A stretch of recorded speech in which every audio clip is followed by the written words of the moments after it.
En Turquie, le grand ménage, pour reprendre l'expression du gouvernement, se poursuit et atteint des proportions inédites.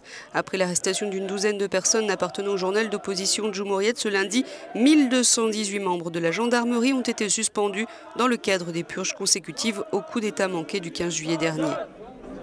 Depuis cette date, où au moins 270 personnes ont péri et 2194 autres ont été blessées, au total, 110 000 personnes ont été arrêtées, limogées, licenciées ou suspendues de leurs fonctions par le gouvernement turc. Le nettoyage touche toutes les institutions de l'État. Selon un rapport parlementaire présenté le 28 septembre dernier par Zeynep Altok, la députée du parti d'opposition au CHP, le Parti républicain du peuple, le nombre de personnes arrêtées a dépassé 50 000 rien qu'entre le 17 août et le 17 septembre dernier. Dans les ministères, cette purge fait des ravages d'abord dans celui de l'éducation où le nombre de fonctionnaires licenciés dépasse les 28 000. L'armée et les universités sont parmi les institutions les plus touchées.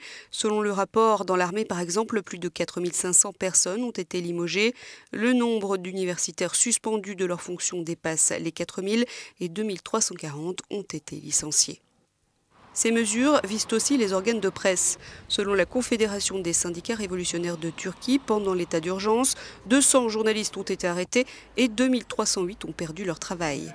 47 journaux, 16 magazines, 23 radios et 16 chaînes de télévision ont été obligés de fermer leurs portes. D'une ampleur inédite, ces purges suscitent l'inquiétude des partenaires occidentaux de la Turquie et des organisations de défense des droits de l'homme.